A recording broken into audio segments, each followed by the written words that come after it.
दोनों चीज़ें बीच में आ जाती हैं, इसमें कोई शक वाली बात नहीं। और ये कोई खुशी से बात नहीं करनी, अफसोस की बात है कि जो काम सियासतदानों को करना चाहिए एक जमहूरियत के अंदर, वो काम हमारे यहाँ सैलाब आ जाए, अपना अर्थक्वेक आ जाए, हमारे यहाँ मईशत को प्रॉब्लम आ जाए, हमारे यहाँ कहीं इन्वेस्टमेंट लानी हो तो उसमें सियासतदानों से, यानी सियासतदानों का मतलब जो सरबराह होते हैं मुल्क का सियासी, उससे ज़्यादा एतमाद बाहर के ममालिक जो हैं वो हमारी अफवाज के सरबराह पे करती हैं। तो ये कोई फ़ख्रिया बात नहीं है, ये अपने गिरबान में झांकने वाली बात है कि क्या वजह है कि हमने अपनी क्रेडिबिलिटी को इतना ख़राब किया।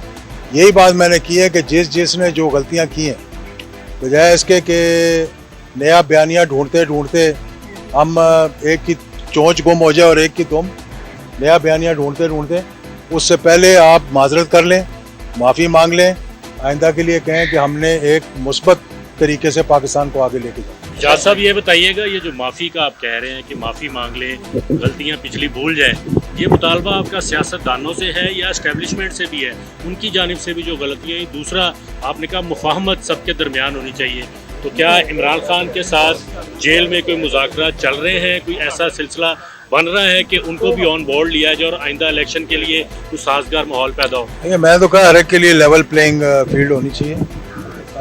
अगर किसी के ख़िलाफ़ कुछ अदालत में है तो उसके बारे में तो मैं कुछ नहीं कह सकता, ना मैं कोई सब जुडिस केस है उन पर मैं कोई बयान दे सकता हूँ। लेकिन मैं कहता हूँ कि हर किसी को लाइंस ड्रॉ करनी पड़ेंगी, अपने अपने दायरे इख्तियार के अंदर रहना पड़ेगा। हमारे तमाम अदारों को कंट्रोवर्शियल बनाने की कोशिश की है, फ़ौज को भी कंट्रोवर्शियल बनाने की हमने ही कोशिश की है, जुडिशरी को भी कंट्रोवर्शियल बनाने की हमने कोशिश की है।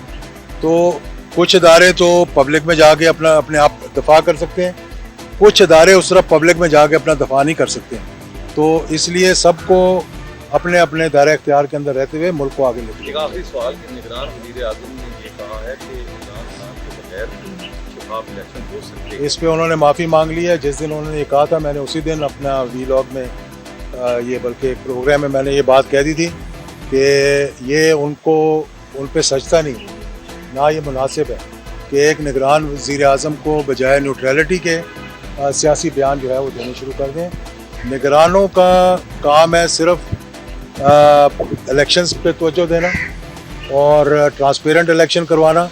और अब चूँकि उनको थोड़े से इख्तियारात मिल गए हैं कि वो थोड़ा सा इकनॉमिकली भी मामलात को देख सकते हैं, तो उसी के अंदर रहते हुए वो बजाय इसके कि एजाज़ुल हक अगला इलेक्शन लड़ेगा या चौधरी शाद लड़ेगा या नहीं लड़ेगा, ये जब इलेक्शन आएगा इलेक्शन कमीशन और अदालतें जो भी फैसला करेंगे उसके मुताबिक। सर, आपके ख्याल में नवाज शरीफ का इस्तकबाल फूलों की पत्तियों से होगा या हथकड़ी से होगा? ये इस पर मैं कुछ नहीं कह सकता। ये जो शहबाज शरीफ साहब पैगाम लेकर गए हैं, अगर उनकी समझ में आ गई उस पैगाम की, तो शायद दोनों में से एक तरीके से तो होगा। अच्छा जैसा ये बताइएगा कि जो भी परवीन का ही करे सियासतदान पाबंदे सलासल हैं, तो उस हवाले से कोई आप चौधरी शुजात रोल अदा करेंगे कि इतने सीजन पॉलिटिशियन को जो है माफ़ी खिलाफी क्यों नहीं हो पा रही, और आप क्या समझते हैं कि ऐसा क्या सा गुनाह उनसे सरजद हो गया है कि उम्र के इस हिस्से में जो है कभी अडियाला, कभी गोलम, कभी तेरेगढ़, कभी उसके ठीक है। मैं कहा अदालती मामलात में मैं बयान नहीं दे सकता, लेकिन पिछली दफ़ा मेरी बात हुई थी तो आज भी थोड़ी बहुत जिक्र ज़रूर हुआ है, और इंशाल्लाह चौधरी साहब के दिल में हर एक के लिए बड़ा नरम गोश है, दूसरी तरफ से भी उसी किस्म का जवाब आना है। शामिल साहब, आप क्या कहेंगे? कह रहे हैं कि बच्चे जो है वो बड़ों के दरमियान सुलह नहीं होने दे रहे, इस पर क्या कहेंगे आप?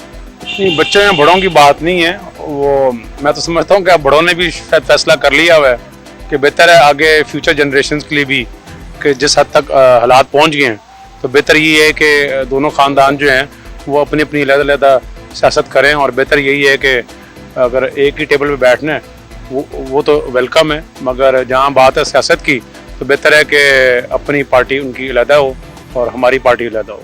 एजाज साहब, आपने पैगाम के ऊपर सारी बात डाल दी नवाज शरीफ की वापसी की कि अदालती फैसले के तहत वो मकबूल हैं, इश्तिहारी हैं, तो अदालती फैसले पे अमल दरामद होना चाहिए या पैगाम के ऊपर अमल दरामद होना चाहिए? नहीं, पैगाम जो है वो अदालत से हट के नहीं, है। अदालती पैगाम जो है वो अदालती पैगाम है, वो उनको बड़ी अच्छी तरह मालूम है। देखें, पाकिस्तान को जितना नुकसान NROs ने दिलवाया 2008 से लेकर आज तक हम भुगत रहे हैं उसको। मैं ये पहले भी कह चुका हूँ कि अब किसी NRO की गुंजाइश नहीं है। हर किसी को लेवल प्लेइंग फील्ड, मतलब कि जो आपने बोया है उसको आपको काटना पड़ेगा। अगर आपने कोर्ट में जाना है और आप इश्तिहारी हैं, आप मफरूर हैं, आप जाके कोर्ट को सामना करें। आप 1 महीने का कह के और 4 साल पाकिस्तान नहीं आए, यही बहुत बड़ी चलें, थैंक यू। मेहरबानी।